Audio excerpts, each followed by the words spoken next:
Hello again, whiskey friends. Thanks for joining today, everybody, for another whiskey review. Today, we are going to be getting into the Jack Daniels Bonded Rye. This is the third in the series so far, starting with the bonded whiskey slash bourbon, quote unquote. And then we had the triple mash, and now we've got the bonded rye. So I'm going to break this one down and then I'll get a little bit into comparisons between the three bottles, but also comparisons to other ryes that are $30 to $35. I think this has a unique spot on the shelf, but let's talk about it a little bit. So thank you for joining me today, whiskey friends. Let's kick off the show.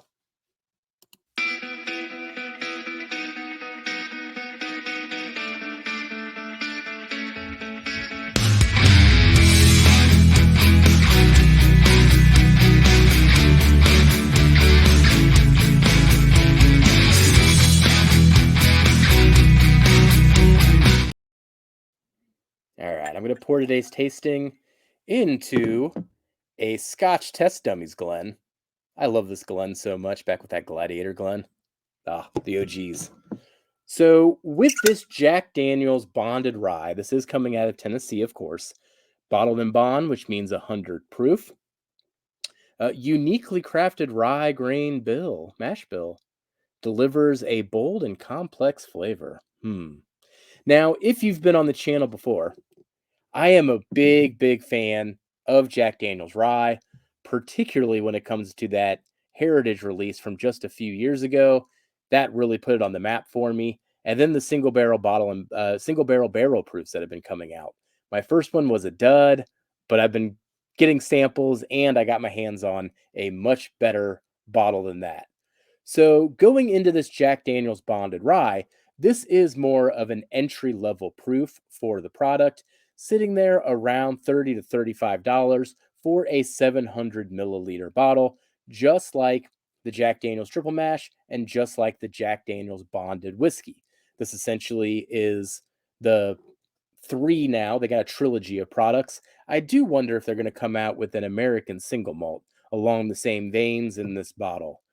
If you know in the comments, let me know. But I got to imagine they're going to do that. The triple mash is essentially a blend of the whiskey, the rye, and the American single malt. That one is a bit divisive when it comes to the triple mash. But this one, though, I think this one's going to be a crowd pleaser and maybe even a gateway rye for those that really haven't dipped their toe into the rye category yet. So let's get into the tasting notes here and then we'll get into the final scores. So we're going to break down the nose, break down the palate, and then see where this one lands. So thank you for joining me today, whiskey friends. Cheers, everybody.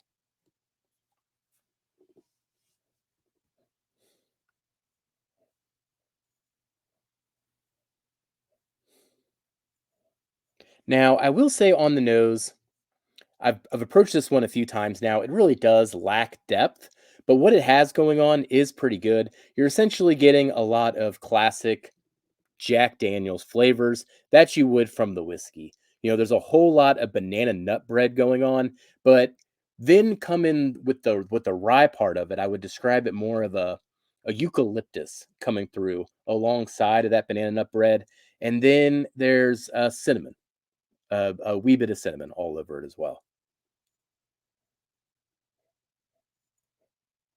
I think that's good for the nose. Let's get into the palate. Hmm.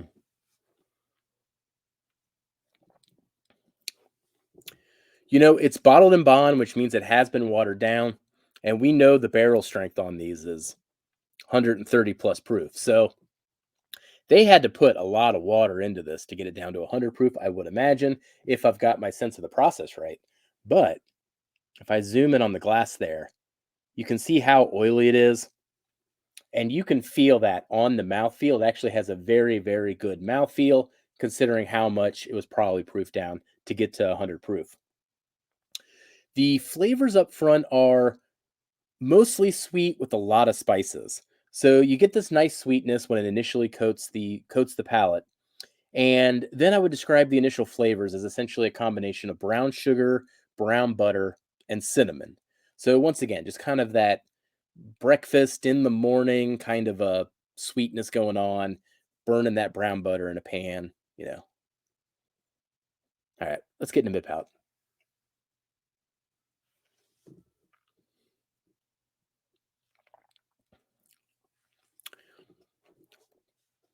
Mid palate, that sweetness remains, and the banana nut bread from the nose really does pick up. That eucalyptus is there as well. So you just get this blend of the sweetness, the eucalyptus, and the banana nut bread kind of doing a dance. Very, very pleasing. All right, let's get into the finish.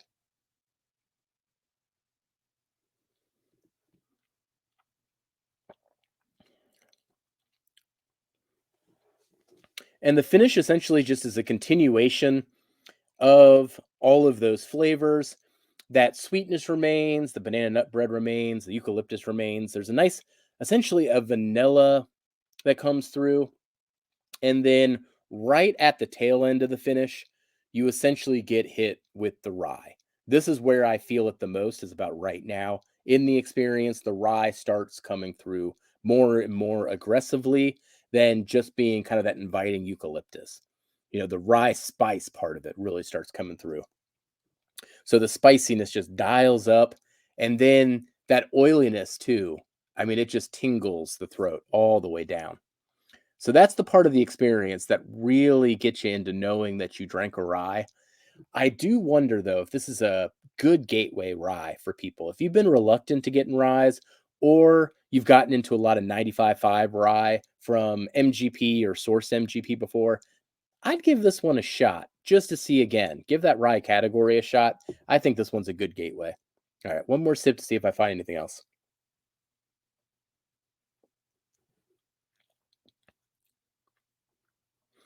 Now, it's very pleasing, very inviting.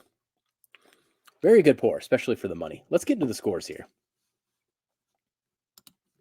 So here on the channel, we do have a three-tier scoring system. Whole bunch of metrics behind all of these, but ultimately you can summarize it as flavor, experience, and value.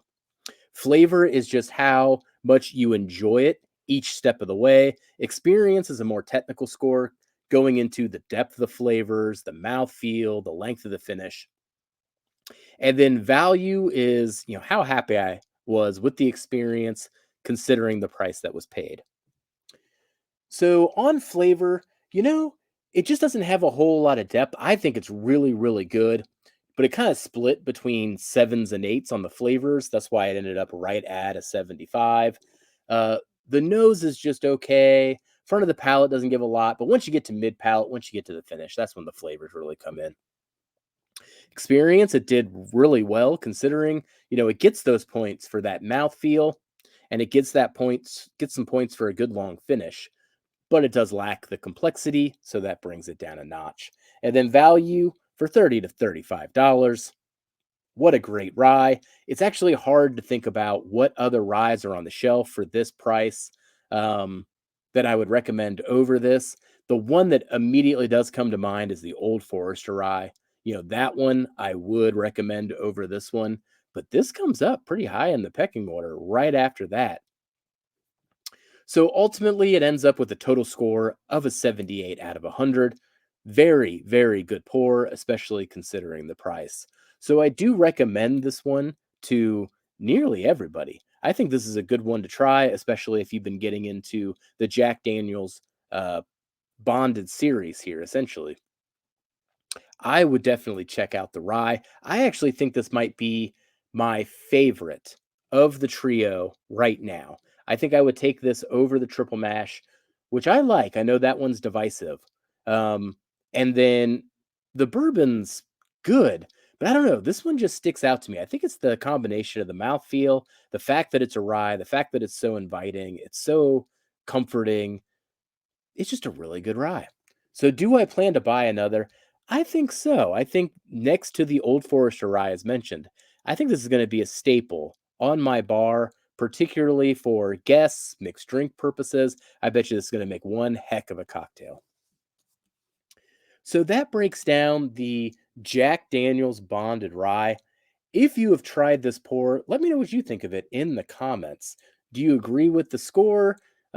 What other things have you found with this pour? And if you've done any mixed drinks, let's know the recipes in the comments as well. I am intrigued to try this one in a cocktail. I think it's going to stand up, quite particularly maybe in an old fashioned.